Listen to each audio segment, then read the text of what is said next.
नमस्कार, मैं हूं आपके साथ ज्योत्सना चोपड़ा और आप देख रहे हैं विजडम न्यूज। बात करने वाले हैं राम राज्य को लेकर।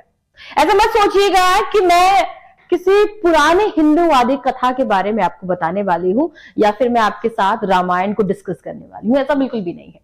मैं आपके साथ वो विचार साझा करने वाली हूं जिसको लेकर के लगातार चर्चा की जा रही है।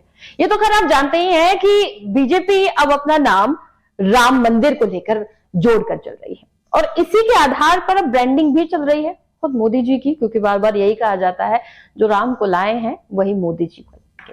लेकिन सबसे बड़ी बात यह है कि आखिरकार अब जब बात हुई है राम मंदिर की तो वो किसने की है। हम बात कर रहे हैं एक ऐसे माउथ की, एक ऐसे शख्स की जिनके जरिए हमेशा राम मंदिर की बात की जाती है या फिर हिंदुओं की बात की जाती है। अंतर्राष्ट्रीय हिंदू परिषद के अध्यक्ष, फायर ब्रांड हिंदूवादी नेता प्रवीण तोगड़िया हमेशा कुछ अलग विचार व्यक्त करते हैं और इस बार भी उन्होंने राम मंदिर की चर्चा करते हुए राम राज्य की बात की है। ढूंढ रहे हैं राम राज्य। उनकी तरफ से कहा है कि अयोध्या में राम मंदिर जरूर बन रहा है लेकिन देश में राम राज्य कहां आया है, राम राज्य कब आएगा। इन तमाम चीजों को लेकर उन्होंने चर्चा भी की और साथ ही उन्होंने ये भी कहा कि जो हिंदू हैं वही लगातार अपने लिए कार्य करेंगे, शिक्षा के लिए कार्य करेंगे, बच्चों के विकास के लिए कार्य करेंगे और साथ ही उन्होंने जनसंख्या नियंत्रण कानून की भी मांग की और ये भी कहा कि सरकार आखिरकार इस पर काम क्यों नहीं कर रही है। एक बहुत बड़ा तंज कसा गया है प्रवीण तोगड़िया की तरफ से राम राज्य को लेकर। आखिरकार उनका क्या मानना है, क्या चाहते हैं वो सरकार से, सरकार पर यह तंज कसने की वजह क्या है प्रवीण तोगड़िया के। तोगड़िया ने जहां जनसंख्या कानून लाने की बात की वहीं जनसंख्या नियंत्रण कानून को लाने के पीछे उनकी मंशा क्या है, आइए जानते हैं इस रिपोर्ट के जरिए। अंतर्राष्ट्रीय हिंदू परिषद के अध्यक्ष प्रवीण तोगड़िया ने कहा कि मंदिर तो बन रहा है मगर राम राज्य नहीं दिखा। मंदिर तो बन रहा है और बन भी जाएगा मगर 50 साल के बाद इस मंदिर को खतरा हो जाएगा अगर कानून बनाकर देश की जनसंख्या पर नियंत्रण नहीं किया गया, देश में बढ़ रहे असंतुलन को नहीं रोका तो राम मंदिर अब खतरे में है। उस समय देश में करोड़ों हिंदुओं का अस्तित्व भी खतरे में होगा। प्रवीण तोगड़िया ने शनिवार के दिन उत्तर प्रदेश में जौनपुर के स्थित टीडी कॉलेज में विश्व हिंदू परिषद की ओर से आयोजित कार्यक्रम में ये तमाम बातें कही। प्रवीण तोगड़िया ने कहा कि राम मंदिर से हमने राम राज्य की बात की थी। इसका अर्थ है कि हर एक व्यक्ति को घर मिले, बच्चों को अच्छी शिक्षा, स्वास्थ्य, युवाओं को रोजगार और किसानों को फसल के सही दाम मिले। क्या यह सब मिल रहा है? प्रवीण तोगड़िया ने राष्ट्रीय बजरंग दल के जरिए राम जानकी मंदिर में आयोजित रक्षा निधि अर्पण कार्यक्रम में हिस्सा लेने वाराणसी पहुंचे थे। इसके अलावा रामचरितमानस पर विवादित बयान देने के पक्ष में सपा नेता स्वामी प्रसाद मौर्य पर भी निशाना साधा। कहा कि रामचरितमानस को लेकर के करोड़ों हिंदुओं की मान्यता है, उस पर कमेंट करके मैं किसी हल्के व्यक्ति को अनावश्यक महत्व नहीं देना चाहता।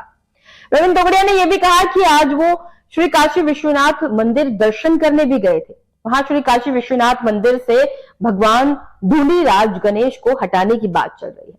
ये ठीक नहीं है। मूर्ति भी देवता है और स्थान भी देवता है। जिस स्थान पर धूलीराज गणेश जी है वो स्थान मेरे लिए तीर्थ है, इसलिए तीर्थ यात्रियों के लिए व्यवस्था हो। एक भी प्राचीन तीर्थ अपने नियत स्थान से ना हटे।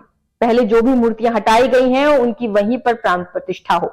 हमें आशा है सीएम योगी और पीएम मोदी हिंदुओं की भावनाओं और श्रद्धा का सम्मान करने का प्रयास करेंगे। प्रवीण तोगड़िया ने देश में जनसंख्या नियंत्रण कानून जल्द से जल्द बनाने की मांग भी की। कहा कि ये कानून अभी तक नहीं आया तो फिर कभी नहीं पाएगा। इसी के साथ उन्होंने देशवासियों को आगाह भी किया कि अगर जनसंख्या नियंत्रण कानून नहीं आया तो 50 साल बाद राम मंदिर को खतरा पैदा हो जाएगा। उस समय देश में करोड़ों हिंदुओं का अस्तित्व भी खतरे में होगा। ये तमाम बातें प्रवीण तोगड़िया कहते हुए नजर आए और साफ तौर पे ये कहा जा सकता है कि वो ना सिर्फ प्रधानमंत्री मोदी की तरफ भी इशारा कर रहे थे, उत्तर प्रदेश में मौजूद हैं तो सीएम योगी आदित्यनाथ की तरफ भी इशारा करते हुए नजर आए।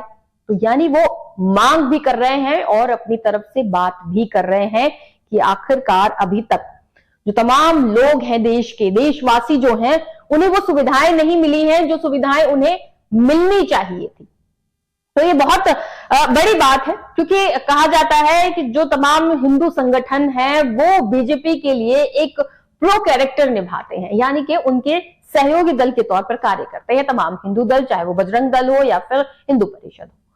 अगर हम यहां कहें कि प्रवीण तोगड़िया ये तमाम बातें किस सिलसिले में कह रहे हैं, किस चीज के मद्देनजर कह रहे हैं, आखिरकार वो क्या चाहते हैं? क्या जनसंख्या नियंत्रण कानून सिर्फ और सिर्फ किसी पर्टिकुलर धर्म को लेकर के वो आगाह करने की बात कर रहे हैं, या उनकी तरफ से ये कहा जा रहा है कि जो सरकार है, जो केंद्र सरकार है या जो राज्य सरकार है, वो उस तरह से कार्य नहीं कर रही कि देश के युवाओं को रोजगार नहीं मिल रहा, बच्चों को अच्छी शिक्षा नहीं मिल रही।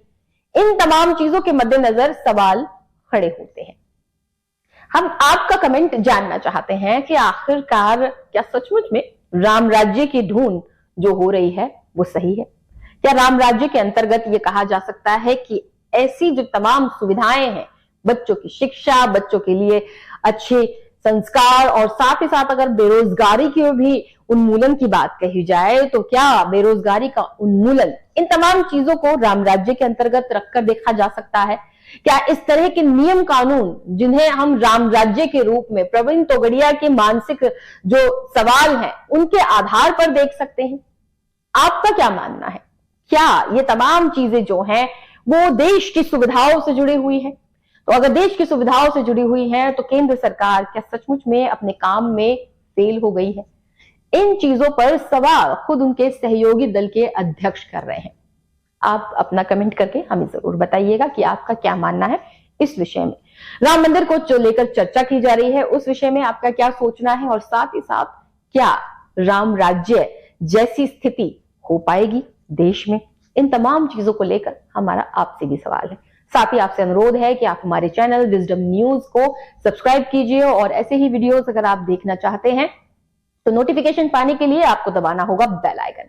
तो बेल आइकन जरूर प्रेस कीजिएगा ताकि आपको तमाम नोटिफिकेशंस मिलते रहें। फिलहाल इसी के साथ आपसे चाहिए इजाजत। नमस्कार।